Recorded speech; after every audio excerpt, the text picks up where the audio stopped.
இப்போ எல்லாரும் ஸ்கூட்டில தான் வராங்க இல்லடி, பஸ் டிராவல்லாம் ரொம்ப கம்மியாயிடுச்சுடி. ஆமாண்டி, இப்போ எல்லாரும் ஃப்ரீயாக ரைட் பண்ணுறாங்க. நான் தான் என்னவோ பஸ் பின்னாடி ஓடுற மாதிரி இருக்குது. நீ ஒரு ஸ்கூட்டி வாங்கலாம்லடி. ட்ரை பண்ணுறேன். 2 வீலருக்கு லோன் அப்ளை பண்ணியிருக்கேன். சரி, அப்புறம் என்னாச்சு? ஆனால் ரிஜெக்ட் ஆயிடுச்சுடி, சிவில் ஸ்கோர் கம்மியாக இருக்கனால. அண்ணா கிட்ட சொல்லவே இல்லடி. ஆல்ரெடி அவனே வீட்டு சுமையெல்லாம் பார்த்துட்டு இருக்கான். அவனுக்கு கஷ்டம் கொடுக்க வேணான்னு. சரிடி, பார்ப்போம். ஹலோ, சொல்லுமா. என்னண்ணே, உங்க தங்கச்சி ஏதோ பைக் லோனுக்கு ரெடி பண்ணிட்டு இருக்கா போல. என்னம்மா சொல்ற? ஆமா, ஏதோ சிவில் ஸ்கோர் ரொம்ப கம்மியா இருக்குன்னு சொல்லி ரிஜெக்ட் ஆயிடுச்சான். சரி, நீ வைமா, நான் பார்த்துக்கிறேன். சரி, ஓகே.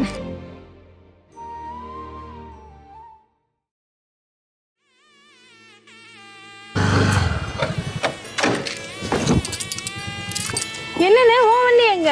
இந்தா இப்படி உனக்கு தான் அந்த பைக். என்னண்ணே இது? வண்டி வித்துட்டேன். எனக்காக வண்டியா வித்துட்டியா? ஆமாம், எப்படி? உனக்காக நான் ZFT கிரெடிட் கார்டு எடுத்திருக்கேன். செட் கார்டா? அப்படின்னா என்னண்ணே? ரொம்ப சிம்பிள். 2000 ஸ்மால் FD நான் புக் பண்ணேன். இதில் lifetime free credit card கொடுக்காங்க. இதில் FD அமௌண்ட்டோட 90% கிரெடிட் லிமிட் இருக்குது.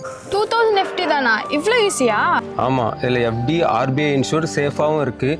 இதில் அப் டு 7% வரை உனக்கு வந்து இன்ட்ரெஸ்ட்டும் கிடைக்கும்.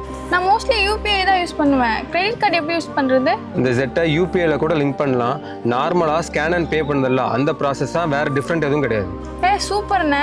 நீ Z+ல இருந்ததுன்னா டெய்லி 2% வரை உனக்கு கேஷ்பேக் கிடைக்கும். கேஷ்பேக் கூடயா? இதில் பெஸ்ட் பார்ட் என்னன்னா, நீ பே பண்ணுற ஒவ்வொரு பேமெண்ட்டுக்கும் உனக்கு கிரெடிட் ஸ்கோர் பில்ட் ஆகும். அப்போ என் சிவில் ஸ்கோர் இம்ப்ரூவ் ஆகுமா? அதே தான், 750க்கு மேலே உனக்கு சிவில் ஸ்கோர் போச்சுன்னா லோன் ரிஜெக்ட் ஆகாது. அது ரொம்ப ஹெல்ப்ஃபுல்லாக இருக்குல்லண்ணே. இதில் இன்னும் கூட நிறைய ஆஃபர்ஸ் இருக்குது. ஸ்விக்கி, சொமேட்டோவில் அப் டு 20% வரை டிஸ்கவுண்ட் கொடுக்காங்க. அமேசான், ஃப்ளிப்கார்ட்டுக்கு வவுச்சரில் 5% கேஷ்பேக் கொடுக்காங்க. சூப்பர்ண்ணே, இது ரொம்ப யூஸ்ஃபுல். இதில் இன்கம் ப்ரூஃப் இல்லை, கவலைப்பட தேவையே இல்லை. பிகினருக்கு ரொம்ப ஈஸியாக இருக்கும். பைக் இல்லாமல் எப்படின்னா மேனேஜ் பண்ணுவேன்?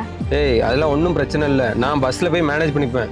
உன்னோட சேஃப்டி தான் எனக்கு ரொம்ப முக்கியம். நீங்களும் என் தங்கச்சி மாதிரி கிரெடிட் ஜர்னி ஸ்டார்ட் பண்ணணுமா, அதுவும் ஸ்மாலாக ஸ்டார்ட் பண்ணுமா, Z யூஸ் பண்ணி டெய்லி பேமெண்ட் பண்ணுங்கள். உங்களோட கிரெடிட் ஸ்கோரை ஸ்லோவாக பில்ட் பண்ணுங்கள். இப்போவே போயிட்டு என் பயோவில் லிங்க் கொடுத்துருக்கேன், செக் பண்ணிக்கோங்க.